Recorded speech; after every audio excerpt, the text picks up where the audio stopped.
Hi friends, வணக்கம். இந்த video ஒரு முக்கியமான எவிடன்ஸ்னு கூட சொல்லலாம். நான் ஒரு ஸ்டேஷன் மேலே கம்ப்ளைண்ட் பண்ணியிருக்கேங்க. தாராபுரம் திருப்பூர் மாவட்டம் குண்டடம் ஸ்டேஷன் எஸ்ஐ மேலேயும் அந்த ஸ்டேஷன் மேலேயும் நான் ஒரு கம்ப்ளைண்ட் பதிவு பண்ணியிருக்கேன் கண்ட்ரோல் ரூமில். ஸோ இது எதுக்கான கம்ப்ளைண்ட் அப்படின்றது தெரியணும், பப்ளிக்கு தெரியணும். இந்த வீடியோ எல்லாருக்குமே ரீச் ஆகணும்.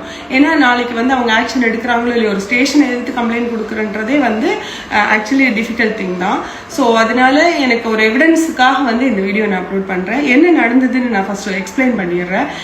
நான் ஒரு டிரான்ஸ்போர்ட் நடத்திட்டு இருக்கேங்க. எங்களுடைய வண்டி தாராபுரம் பக்கத்தில் தேவராஜப்பட்டினம் அப்படின்ற ஒரு கிராமத்தில் போயிட்டு இருக்கும்போது கூட்ஸோட அங்கே ஆடு மேய்க்கிற ஒருத்தர் அவரை கூட 2 டாகும் வளர்க்குறாருங்க. அந்த டாக் அந்த ஆட்டை விரட்டி அந்த ஆட்டுக்குட்டி ஒன்று நம்ம வண்டியில் விழுந்துருச்சுங்க பின்னாடி வீலில். அது கால் ஜஸ்ட் ஃப்ராக்சர் ஆகிருக்குங்க. அந்த ஃப்ராக்சருக்கு சரி ஏதாவது ஒன்று பண்ணணும், நம்ம அப்படி அடிச்சு போட்டு போகக்கூடாதுன்னு எங்கள் வண்டி சைடில் நிறுத்தி அந்த ஆட்டுக்கு என்னவோ அது ட்ரீட்மெண்ட் கொடுக்குறோன்னு பேசினதுக்கு அவங்க இதுதான் சாக்குன்னு நிறைய பேருக்கு ஃபோன் பண்ணி வர வச்சிங்க. நம்ம வண்டி முன்னாடி எல்லாம் வண்டியை போட்டு ஒரு 7-8 பேர் பிளாக்மெயில் பண்ண ஆரம்பிச்சிருக்காங்க. 40,000 கொடுங்க, 50,000 கொடுங்க, ஹைபிரிட் அந்த ஆடு இந்த ஆடுன்னு சொல்லி ரொம்ப இல்லைன்னா அடிச்சு வண்டி ஓடிச்சிருவோம், சாவி எடுக்க ட்ரை பண்ணியிருக்காங்க. ஸோ பெரிய இஷ்யூ ஆயிருக்குங்க. அப்போ இவங்க எங்க சைட்ல என்ன சொல்லியிருக்காங்க, சட்டப்படி நாங்க எந்த தப்பும் பண்ணலங்க, 20 கிலோமீட்டர் ஸ்பீட்ல வந்துட்டு இருந்திருக்கோம், உங்க நாய் துரத்தி உங்க ஆடு விழுந்திருக்குங்க, இதுக்கு நாங்க என்னங்க பண்ண முடியும், ரோட்ல எதுக்கு ஆடு மேய்க்கிறீங்க, நீங்க நான் தோட்டத்துக்குள்ள ஏத்துனாதானங்க தப்பு அப்படின்னு சொல்லி கேட்டதுக்கு, ஓ நீ இப்ப ரூல்ஸ் எல்லாம் பேசுவியா, நீ எப்படி வண்டி எடுக்கிறேன்னு பாக்குறேன்னு சொல்லி அந்த கும்பல் மிரட்ட ஆரம்பிச்சிருக்குங்க. உடனடியா எனக்கு தகவல் வந்தது. உடனடியா நான் லீகலா நம்ம எந்த ஆக்ஷனும் எடுத்துக்கலாம்னு சொல்லி கண்ட்ரோல் ரூமுக்கு கால் பண்ணிட்டேங்க. 112க்கு கால் பண்ணி கம்ப்ளைண்ட் ரெஜிஸ்டர் பதிவு பண்ணிட்டோங்க. 5 மணிக்கு இது நடக்குதுங்க. 1.5 மணி நேரம் ஆகி கூட அந்த ஸ்பாட்டுக்கு எந்த போலீஸோ யாருமே அங்கே வரல. அவங்க ரொம்ப இருட்ட ஆரம்பிச்சிருச்சு. ஸோ கூட்ஸ் வேற டெலிவரி ஆகாதனால கம்பெனிலேருந்து எங்களுக்கு ப்ரெஷர் அதிகமாகிடுச்சு. அதுக்கப்புறம் 2வது கம்ப்ளைண்ட்டும் நான் திரும்ப ஃபோன் பண்ணி, சார் கம்ப்ளைண்ட் பண்ணி 1 மணி நேரத்துக்கு மேலே ஆச்சு, யாருமே வரல சார், கொஞ்சம் ஆக்ஷன் எடுங்க சார், அங்கே சேஃப்டி இல்லாமல் நிற்கிறாங்க, கூட்ஸ் வேறு வண்டியில் இருக்குது சார் அப்படின்னு ரொம்ப நான் திரும்பவும் பதிவு பண்ணதுக்கப்புறம் அங்கே ஸ்டேஷன்லேருந்து ஆள் வந்திருக்காங்க. குண்டடம் ஸ்டேஷன்லேருந்து வந்தோடனே அவங்க என்ன ஏதுன்னு விசாரிச்சுட்டு, சரி ஸ்டேஷன் வரைக்கும் ஒரு ரிட்டன் கம்ப்ளைண்ட் எழுதி கொடுங்கன்னு கேட்டிருக்காங்க. நம்ம சைடில் கூட்ஸ் இருக்குது சார், டெலிவரி பண்ணிட்டு வரட்டுமானதுக்கு அந்த எஸ்ஐ அங்கே கான்ஸ்டபிளுக்கு ஃபோனில் சொல்லியிருக்காரு, இல்லை கூட்ஸோட ஸ்டேஷனுக்கு கூட்டிட்டு வாங்க அப்படின்னு.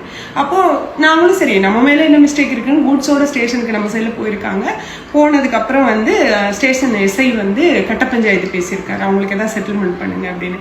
அப்போது அவங்க சைடு தானே சார் மிஸ்டேக், நம்ம என்ன சார் பண்ணோம், நம்மளும் உழைச்சு சம்பாதிக்கிறோம், 20 கிலோமீட்டர் ஸ்பீட்ல வண்டி போயிட்டு இருந்திருக்கு, நான் என்ன சார் தப்பு பண்ண, அவங்களோட நாய் துரத்தி அந்த ஆடு விழுந்திருக்குங்க, இது எல்லாமே எவிடன்ஸா நீங்க விசாரிச்சுக்கோங்க சார், கேமரா செக் பண்ணிக்கோங்க சார்ன்னு சொல்லியும் அவர் அதெல்லாம் பண்ண முடியாதுப்பா, நீங்க வில்லேஜுக்குள்ள வண்டி ஓட்டிருக்கீங்க, நீங்க தான் கொடுக்கணும் அப்படின்னு சொல்லி, ஒரு ஆடு ரோட்ல மேய்ஞ்சா அவங்களுக்கு தான் ஃபைன் போடணும் ஆக்சுவலி, ஆனா அவங்க மனசாட்சி இல்லாம கட்ட பஞ்சாயத்து பேசி பணம் கொடுக்க சொல்லியிருக்காங்க. அப்ப நம்ம சைட்ல என்ன பண்ணிருக்கோம், சரிங்க சார் நீங்க லீகல் ஆக்ஷன் எடுத்துருங்க, கூட்ஸை மட்டும் நாங்கள் டெலிவரி கொடுத்துட்டு நாங்கள் கோஆப்ரேட் பண்ணுறோம், ஃபுல்லாக இங்கேயே கூட வண்டியை நிறுத்துறோம், நீங்கள் லீகல் ஆக்ஷன் எடுங்க சார், கம்ப்ளைண்ட் நாங்கள் தானே கொடுத்துருக்கோம்னு கேட்டதுக்கு, ஓ லீகலா, அப்போனா கூட்ஸ் எல்லாம் டெலிவரி கொடுக்க முடியாது, வண்டியை எங்கேயே பார்க் பண்ணுங்கன்னு சொல்லி மிரட்டியிருக்காங்க. அதுக்கு பயந்துட்டு, ஏன்னா சரக்கு டெலிவரி கொடுக்கலன்னா கம்பெனி சைடில் பேர் கேட்டு போயிடும்னு பயந்துட்டு சரின்னு அவங்க கட்ட பஞ்சாயத்துக்கு ஒத்துழைச்சி செட்டில்மெண்ட் பண்ணியிருக்காங்க சார் அந்த ஆட்டுக்காரங்களுக்கு. அது மட்டும் இல்லாமல் நம்ம ஆளுங்களெல்லாம் ரொம்ப அவமானப்படுத்தி பேசியிருக்காங்க, நாங்கள் வேணா காசு கொடுத்துட்டு வண்டியை உடைக்கட்டுமா, கண்ணாடி உடைக்கட்டுமாலாம் ரொம்ப ரவுடித்தனம் பண்ணியிருக்காங்க. இதை ஒரு போலீஸ் ஸ்டேஷன்லேயே நடந்திருக்குன்றது தான் இதில் பெரிய ஹைலைட்டு. அதுக்கப்புறம் பணம் கொடுத்துட்டு அது அக்கௌண்ட்டில் கொடுத்துருக்காங்க, அந்த ரெக்கார்டு இருக்குங்க. அடிப்பட்ட ஆடு உயிரோடு நடந்து போடுறதுக்கான வீடியோ ரெக்கார்டு நம்மகிட்ட இருக்குங்க. வண்டியை குறுக்க போட்டு மறைச்சதுக்கான வீடியோ ரெக்கார்டும் நம்ம ஆளுங்க எல்லாமே எடுத்திருக்காங்க. நம்ம அதுக்கப்புறம் வந்துட்டாங்க. பட் எனக்கு கம்பெனி ஆர்டர் இனிமேல் இல்லைன்னு சொல்லி கேன்சல் ஆகிடுச்சுங்க. எனக்கு ரெகுலர் ஆர்டரு சரியான டைமுக்கு கூட்ஸ் டெலிவரி ஆகலன்னு சொல்லி எனக்கு அது ஒரு நஷ்டங்க. இந்த ஸ்டேஷனை நம்பி நம்ம சைடில் நியாயம் இருந்தும் நாங்கள் கம்ப்ளைண்ட் கொடுத்தோம், ஒரு ஸ்டேஷனில் நமக்கு நியாயம் கிடைக்கும்னு போயும் அங்கே நியாயமே இல்லாமல் அநியாயமாக கட்ட பஞ்சாயத்து பண்ணியிருக்காங்க. ஸோ எனக்கு மன உளைச்சல் சார், ஒன்று வருமானம் போயிருக்கு, இன்னொன்று அவமானப்படுத்தி இருக்காங்க. அங்கே நின்று தப்பு பண்ணவங்க யாரும் இனி எப்படி சார் ஒரு ஸ்டேஷனுக்கு போய் நமக்கு நியாயம் கிடைக்கும்னு போக முடியும், அநியாயம் பண்ணுவாங்க.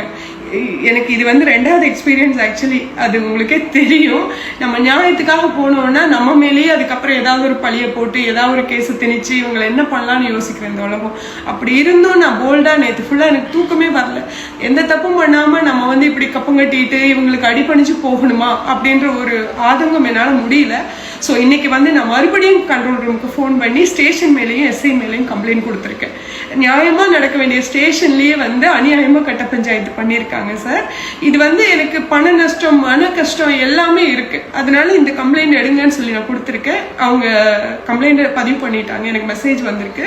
ஸோ ஸ்டேஷன்ல இருந்து கால் பண்ணாங்க. நான் சொன்னேன் சார், இந்த மாதிரி சனிக்கிழமை அன்னைக்கு முந்தாண்டித்துங்க இந்த மாதிரி பண்ணியிருக்கீங்க உங்க ஸ்டேஷன்ல சார், எனக்கு நான் கொடுத்த பணம் ரிட்டர்ன் கொடுக்கணுங்க, நியாயப்படி அவங்க மன்னிப்பு கேட்கணுங்க, இது மட்டும் போதும், எனக்கு வேற எதுவும் வேண்டாம் அப்படின்னு சொன்னதுக்கு சரிங்க நாங்கள் பார்க்குறோன்ட்டு வச்சிருக்காங்க.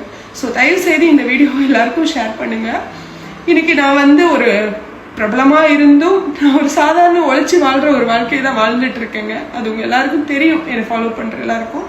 ஒரு டிரான்ஸ்போர்ட் நடத்திட்டு இருக்கேன், ஒரு ஃபைனான்ஸ் கன்சல்டிங் ஆஃபீஸ் வச்சிருக்கேன். ஸோ நான் உழைச்சி கஷ்டப்பட்டு சம்பாதிச்சிருக்கேன். ஸோ என்னுடைய ஒவ்வொரு ரூபாய்க்கும் நான் தான் போராடி ஆகணுங்க.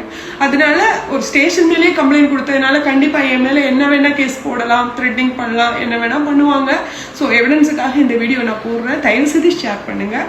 எனக்கு நியாயம் கிடைக்கணுங்க. போலீஸா இருந்தா தப்பு இல்லையா? ஒரு ஸ்டேஷன்ல கட்ட பஞ்சாயத்து பண்ணலாமா? ஸோ எனக்கு நியாயம் வேணும் ப்ளீஸ்.